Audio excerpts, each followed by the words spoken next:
नमस्कार विद्यार्थी मित्रांनो, तुम्हा सर्वांचं मिस्टर प्रोफेसर या यूट्यूब चॅनलवर मी स्वागत करतो. This is our video lecture number 5 from the kinetic theory of gases and radiation. And as you know, we're discussing the previous year question. The first one is from BCEC 2015 and the second one is from NEET 2017. The concept behind the first numerical is average kinetic energy. तुम्हाला माहिती आहे की जसं की तुम्ही चॅप्टरच्या concept शिकत असतानाच तुम्हाला एक गोष्ट लक्षात आली असेल की ॲव्हरेज कायनेटिक एनर्जी प्रत्येक गॅससाठी कशी राहते, सेम, दॅट इज 3/2 kBT. इथे लक्षात? Okay. And the concept behind the second numerical is internal energy of a gas, that is F/2 energy. F is degree of freedom, N is number of moles and R is again universal gas constant and T is nothing but the temperature. ठीक आहे, म्हणजे अशा पद्धतीनं हा आपला पूर्ण या video लेक्चरच्या क्वेश्चनचा सारांश तुम्हाला मी दिला. ठीक आहे. सो वन बाय वन आपण पहिल्या आणि सेकंड न्यूमेरिकलचा सोल्युशनकडे वळूया. बघा, पहिला न्यूमेरिकल तर तुम्हाला जर समजला असाल तर याचा आन्सर बिलकुल 1 मिनिटाचा आन्सर निघते. याच्या लक्षात बघा, 2 वेसल्स A अँड B. ठीक आहे, समजा एक वेसल A आहे and this is a vessel B. काही हरकत नाही. ओके, आर आयडेंटिकल, काही हरकत नाही. A has a 1 gram of hydrogen. याच्यात 1 ग्रॅम आहे hydrogen and at 0 degree Celsius. ठीक आहे, म्हणजे याचं जे काही टेम्परेचर आहे 0 degree Celsius. B has a 1 gram of oxygen. Okay, आणि सेम टेम्परेचर 0 डिग्री सेल्सिअस, काही हरकत नाही. फुल stop. Vessel A contains X molecules and B contains Y molecule. याच्यात हायड्रोजनचे X मॉलिक्युल्स आहे, याच्यात ऑक्सिजनचे Y molecules. Full stop. The average kinetic energy per molecule in A is n times the average kinetic energy per molecule in B. Okay, the value of n is. ठीक आहे, बघा याच्या लक्षात. Okay, त्यांनी काय म्हटलं की average kinetic energy, okay, in vessel A. Okay, आपण हे काय करू, इथं वेसल A लिहू, equals to n times the average kinetic energy, okay, in B. ठीक आहे, बी, ए आणि बी तसं म्हटलं ना. Okay, average kinetic energy in A म्हणजे average kinetic energy of hydrogen, सरळ. ठीक आहे, and average kinetic energy B म्हणजे average kinetic energy of oxygen.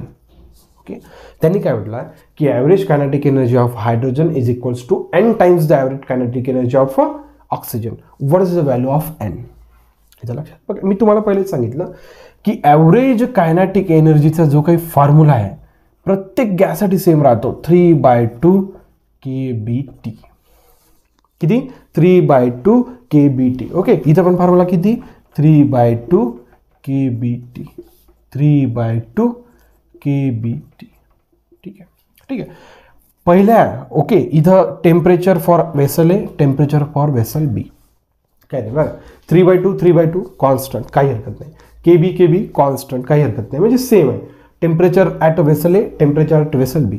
परंतु दोन्ही ठिकाणी टेम्परेचर पण कसं आहे, सेम, म्हणजे temperature of a vessel A is equals to temperature of a vessel B. याच्या लक्षात. त्याच्यामुळे बघा 3/2 kB times TA is equals to 3/2 kB times TB. ठीक आहे, त्याच्यामुळे average kinetic energy of a vessel A is 1 times the average. काही नाही म्हणजे काय लिहू शकतो आपण इथं, काही नाही, यांच्या ठिकाणी काही नाही म्हणजे काय लिहू शकतो आपण, 1.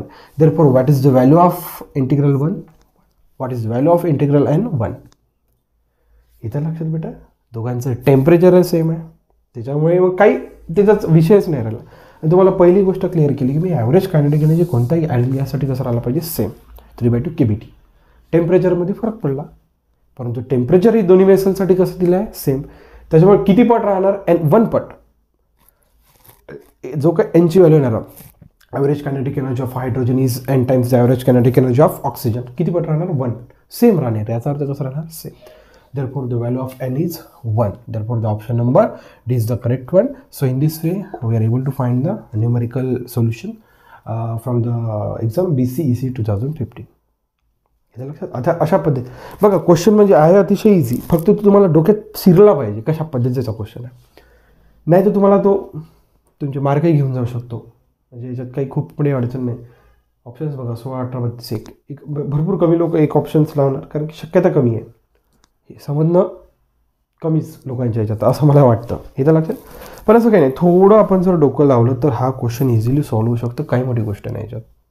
ओके, अशा पद्धतीने जर सॉल्व्ह केलं तर नक्कीच होणार. ओके, ज्या लोकांना लिहायचं आहे पॉज करा, नोट डाऊन करा, आपण म्हणजे सेकंड नंबरच्या सोल्युशनकडे वळू शकतो. बघा आता त्यानंतर solution for the numerical number second, तो अतिशय इझी आहे.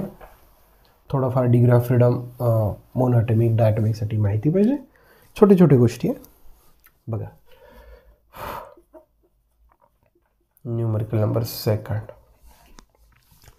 अ gas mixture consist of 2 moles of oxygen and 4 moles of argon. ठीक आहे, समजा एका कंटेनरमध्ये, ठीक आहे, मिक्सचर आहे ऑक्सिजनचा आणि ॲर्गॉनचा. ठीक आहे, ऑक्सिजन हा डायॲटॉमिक आहे, ॲर्गॉन हा मोनोॲटॉमिक आहे.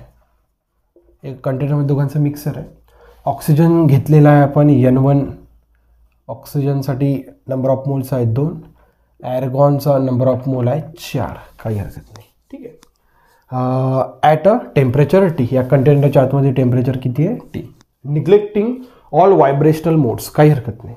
The total internal energy of the system. बघा इंटरनल एनर्जीचा फॉर्म्युलाच माहीत आहे, F/2 nRT.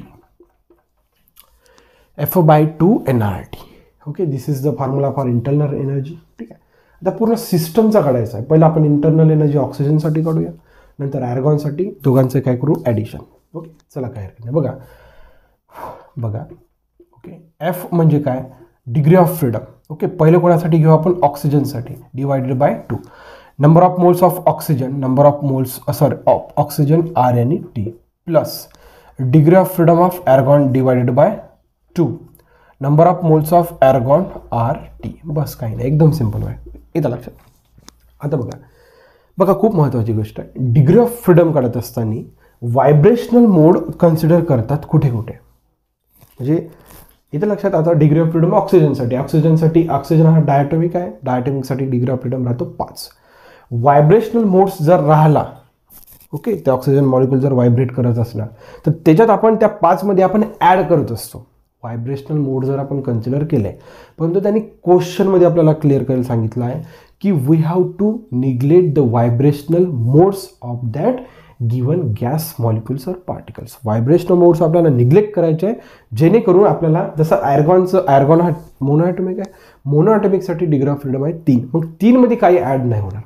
व्हायब्रेशनल मोड जर कन्सिडर करायचे राहिलं तर मग आपण ॲड करणार. Okay, they are saying we have to neglect the vibrational modes of that given particles. Clear? Therefore, degree of freedom for a monoatomic, for a diatomic oxygen is 5 divided by 2. Number of moles of oxygen they have given 2 into RT. चला काय करते. Degree of freedom of argon. Argon is a monoatomic and monoatomic साठी 3 divided by 2. Number of moles of argon 4 into RT. येत्या गोष्ट लक्षात यायलाच पाहिजे. ठीक आहे, बघा तुम्ही इथं RT काय निघाला कॉमन, 2 2 काय झाला कॅन्सल, शिल्लक किती राहिला 5, बे दुनी 4, 3 दुनी 6. ठीक आहे, therefore 11 times RT. This is the total energy. Okay, total internal energy of a system. In system there are the 2 types of gases, monoatomic and diatomic. Diatomic represents by the oxygen and monoatomic is nothing but the argon. Okay, and which with the different number of moles, oxygen, diatomic oxygen molecules with 2 moles present there, and argon in 4 moles of argon is present in that container, which is mixing the 2 gas molecules. Okay, and we have to find the internal energy of the total system. Okay, मग आपण तो split केला, बस degree of freedom घेतला. Degree of freedom करत असताना एक गोष्ट आपल्याला माहिती आहे, मोनोॲटॉमिकसाठी 3, डायटॉमिकसाठी 5. ओके, परंतु फक्त इथं व्हायब्रेशनल मोड्स आपल्याला निग्लेक्ट करायचा. आय थिंक मला परफेक्ट आठवत नाही, जर व्हायब्रेशनल मोड जर कन्सिडर केला तर त्याच्यात 1 किंवा 2 आपल्याला ॲड करावा लागतो. एकदम मला एक्झॅक्ट आठवत नाही. जसं डायटॉमिकसाठी 5 आहे, 5 + 2. मोनोॲटॉमिकसाठी समजा 3 आहे, 3 + 2 असं काहीतरी राहतं. मला आठवत नाही एक्झॅक्ट 1 आहे 2 आहे काय, परंतु ॲड करावं लागतं. हे लक्षात. व्हायब्रेशनल मोड्स निग्लेक्ट केल्यामुळे त्याच्यामुळे आपल्याला तिथे ॲड करण्याचं त्यांनी आपल्याला सरळ सांगितलेलं आहे. लक्षात. जर व्हायब्रेशनल मोड जर कन्सिडर केला असतं तर मे बी आपला आन्सर चेंज झाला असता. याचं लक्षात. अशा पद्धतीने तुम्हाला बारक्या वेळी लक्षात ठेवून क्वेश्चन तुम्हाला सॉल्व्ह करावं लागणार आहे. याचं लक्षात. अशा पद्धतीने आपण the second one is from the NEET 2017, म्हणजे जो काही नीट 2017चा क्वेश्चन होता. इंटरनलच्या कॉन्सेप्टवर आपण इझिली सॉल्व केलं.